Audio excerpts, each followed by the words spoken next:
Buenas tardes, profesora y compañeros. Mi compañera Francini Brenes y mi persona Lana Rivera les vamos a hablar sobre la diabetes tipo 1. Para empezar, vamos a hablar sobre lo que es la diabetes. Recordemos que la insulina es una hormona producida en el páncreas por células especiales llamadas células beta.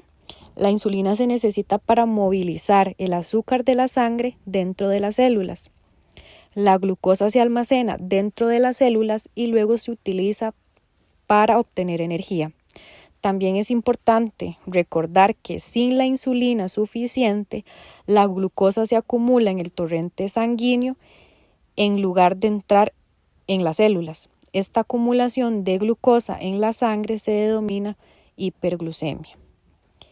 Ahora, la diabetes tipo 1 es la media destrucción autoinmune de las células beta del páncreas, es decir, el fallo en el reconocimiento de agentes extraños, y también se da predisposición genética.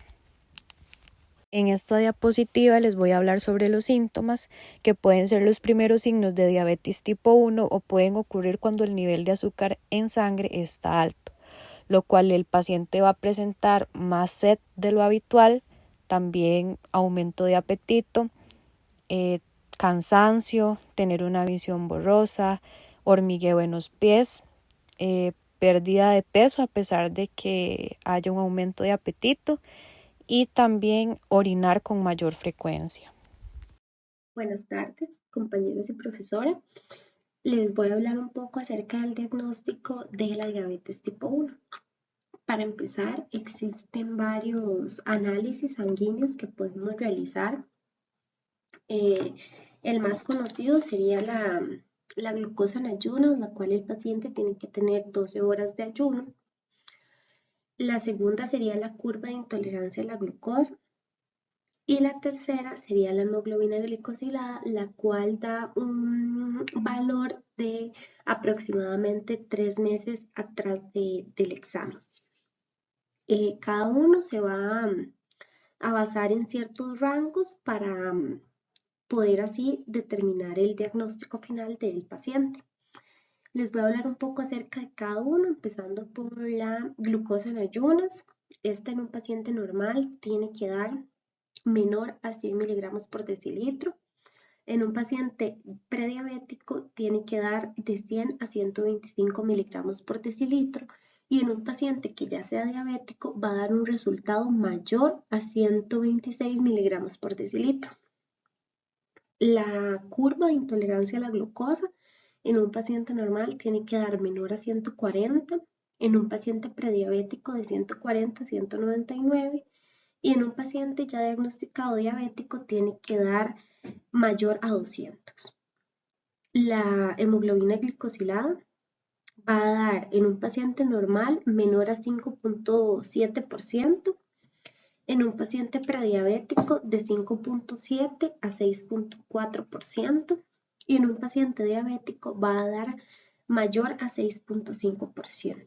Recordemos que igual todos estos rangos y todas estas pruebas sirven tanto para diagnosticar como también para seguimiento de pacientes que ya han sido diagnosticados y que por lo tanto tienen que llevar un control de su enfermedad.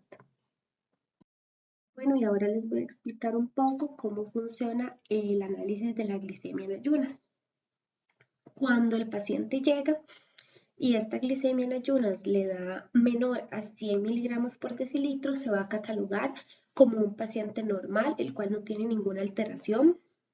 Cuando el resultado de la glicemia en ayunas le da de 100 a 125 miligramos por decilitro, al paciente se le va a realizar la curva de tolerancia a la glucosa. Esta curva puede dar 3 resultados, los cuales serían menor a 140 miligramos por decilitro, se va a diagnosticar al paciente como glucosa alterada en ayunas. De 140 a 199 miligramos por decilitro, se va a decir que el paciente tiene intolerancia a la glucosa. Y cuando la curva da ya mayor a 200, se va a diagnosticar al paciente como diabético. De igual manera, si la glicemia en ayunas da mayor a 126, ya ahí estaríamos hablando de un paciente con diabetes. Asimismo, es importante recordarle a estos pacientes, a los que salen con la glucosa alterada en ayunas, con la intolerancia a la glucosa y aún más los pacientes diagnosticados ya diabéticos, que tienen que estar revisando también su piel, especialmente las piernas, porque sabemos que pueden sufrir afectaciones. También deben de estar revisando los niveles de colesterol y triglicéridos. Asimismo, el riñón puede verse afectado, por lo que se recomienda revisar por lo menos una vez al año sus niveles de microalbuminuria y creatinina en suero. También visitar al oftalmólogo, ya que los pacientes con diabetes pueden sufrir complicaciones en la vista. Esta sería nuestra exposición del tema de diabetes tipo 1. Muchas gracias por su atención.